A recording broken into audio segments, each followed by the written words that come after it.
दिल्ली में कोरोना ने मचाया कोहराम। 24 घंटे में 8,593 नए केस। दिल्ली में 24 घंटे में कोरोना से 85 मरीजों को हुई मौत। केजरीवाल ने केंद्र से की अस्पतालों में बेड बढ़ाए जाने की मांग। देश में पिछले 24 घंटे में करीब 48,000 नए केस, 550 मरीजों की मौत। कोरोना के बढ़ते ग्राफ से सरकार फिर चिंतित। स्वास्थ्य मंत्री हर्षवर्धन ने राज्यों के सीएम और स्वास्थ्य मंत्रियों से की बात। कोरोना पर प्रधानमंत्री ने वर्ल्ड हेल्थ ऑर्गेनाइजेशन के महानिदेशक से फोन पर की बात। चुनौतियों और समाधान पर चर्चा। एम्स के डायरेक्टर डॉक्टर रणदीप गुलेरिया ने बताया, दिल्ली में हालात खराब, लोग संभल कर रहे, भीड़-भाड़ भरी जगहों पर जाने से बचे। There is a need to be extra careful in Delhi, and what it means is that we need to make sure that there is no crowding and people wear masks. Delhi में प्रदूषण पर लगाम की एक और तैयारी। 16 नवंबर से रेड सिग्नल पर गाड़ियां बंद करने की मुहिम। प्रदूषण का यमुना पर भी गंभीर असर। पानी पर देखी जहरीले फोम की परत। दिल्ली में 7 दिनों के मुकाबले आज हवा की हालत में कुछ सुधार। AQI 300 के पार। 16 तारीख को शपथ ले सकते हैं नीतीश कुमार। प्रधानमंत्री मोदी ने नाम पर लगाई मोहर। बीजेपी और जेडीयू के बीच मंत्रिमंडल को लेकर बात शुरू हो रही है। नेताओं की बैठक। मोदी ने कहा, नीतीश कुमार की अगुवाई से विकास की राह पर बढ़ता रहेगा बिहार। सीएम ने ट्वीट कर किया धन्यवाद। मोदी ने जीत के लिए बिहार की जनता का किया शुक्रिया। राजनीति में परिवारवाद को प्रधानमंत्री ने लोकतंत्र के लिए बताया सबसे बड़ा खतरा। जीतराम मांझी ने अपने विधायकों के साथ सीएम के घर पहुंचे। हमने जीती हैं 4 सीटें। प्रधानमंत्री मोदी ने कहा, महिलाएं बीजेपी की साइलेंट वोटर, पार्टी करती है नारी शक्ति का सम्मान। आरा में राजद के कार्यकर्ताओं का बवाल।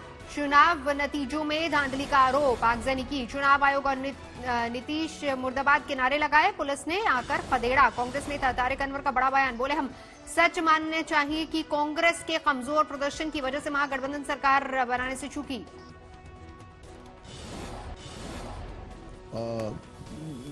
हमारा परफॉर्मेंस बहुत पुअर रहा है और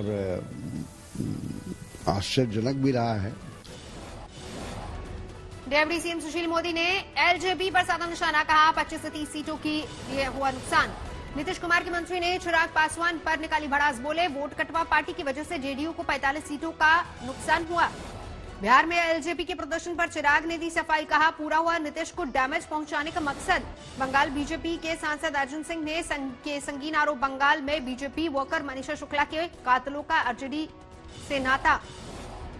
पश्चिम बंगाल में टीएमसी में मची भगदड़। मिदनापुर में 45 टीएमसी कार्यकर्ता बीजेपी में शामिल। चुनाव से पहले ममता का सियासी दाव। सूबे के सरकारी स्कूलों में होगी 16,500 टीचरों की बहाली। कोरोना पर राहुल गांधी का सवाल। कहा, सरकार बताए देश में कैसे बटेगी कोरोना वैक्सीन। बातचीत के बाद खत्म हुआ गुर्जर आरक्षण आंदोलन। 8 मुद्दों पर बनी सहमति। अमित शाह आज गुजरात के दौरे पर। कच्छ के सरहदी इलाकों में सरपंचों से करेंगे बातचीत। गृह मंत्री ने विकास उत्सव का किया उद्घाटन। गुजरात के सरहदी इलाकों के लोग हो रहे हैं शामिल। दिल्ली में कुख्यात गैंगस्टर हाशिम बाबा गिरफ्तार। एनकाउंटर में गोली लगने के बाद anti terror unit special cell ने पकड़ा। हाशिम बाबा पर था 5 लाख का इनाम। 50 यूनिट्स कर रही थी तलाशी। उल्फा के टॉप लीडर ऋषि राजखोबा ने किया सरेंडर। सेना के सामने घुटने टेके। लखनऊ में एक जौहरी को बदमाशों ने मारी गोली। दुकान बंद कर घर जाते वक्त हुआ हमला। गाजीपुर में विधायक मुख्तार अंसारी का अनाज गोदाम प्रशासन ने किया कुर्क। बॉलीवुड ड्रग्स कनेक्शन में एनसीबी ने अर्जुन रामपाल से भी कर सकती है पूछताछ। ड्रग्स मामले में आज फिर अर्जुन रामपाल के लिव इन पार्टनर से होगी पूछताछ। सवालों के सामना करने के लिए एनसीबी दफ्तर पहुंची। निकिता तोमर हत्याकांड की सुनवाई फास्ट ट्रैक कोर्ट में होगी। रोजाना होगी सुनवाई। कोर्ट ने पुलिस से की मांग को माना। पुंछ में सरहद पार से फिर गोलीबारी। रिहायशी इलाकों में मोटरा से दागे गोले। भारतीय सेना ने दिया मुंहतोड़ जवाब। लद्दाख में चीन से तनातनी के बीच आर्मी चीफ नरवणे का उत्तराखंड बॉर्डर का दौरा। सैन्य ठिकानों और सेना की तैयारियों का लिया जायजा।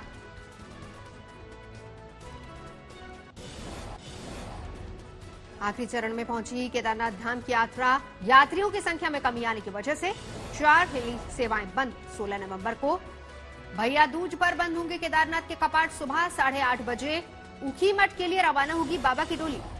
लखनऊ में भगवान चन्वंतरी की मूर्ति लगी। सीएम योगी और गवर्नर आनंदीबेन ने किया अनावरण। 1 साल में करीब 8,000 करोड़ रुपए दान करके अजीम प्रेमजी बने देश के सबसे बड़े दानवीर। दान की मुकेश अंबानी से 17 गुना ज्यादा रकम। मार्च तक सभी बैंक अकाउंट्स को आधार से जोड़ना होगा। वित्त मंत्री निर्मला सीतारमण ने बैंकों को दिया आदेश। जॉर्जिया में वोटों की हो रही है दोबारा गिनती। इस बार हाथ की जगह मशीन से होगी गिनती। नतीजों को लेकर ट्रंप के रवैये पर विफरित जो बाइडेन ने कहा, ये शर्मिंदगी भरा, भविष्य में राष्ट्रपति की विरासत को पहुंचाएगा नुकसान। रूस ने किया दावा, स्पुतनिक वैक्सीन कोरोना के खिलाफ 92% कामयाब। पेरू की राजधानी लीमा में प्रदर्शनकारियों और पुलिस के बीच हिंसक झड़प, नए राष्ट्रपति की शपथ से भड़के लोग। फिलीपींस में समुद्री तूफान वाम्को ने मचाई तबाही, तेज हवा और बारिश के बीच सुरक्षित ठिकानों की तरफ पहुंचाए गए हजारों लोग।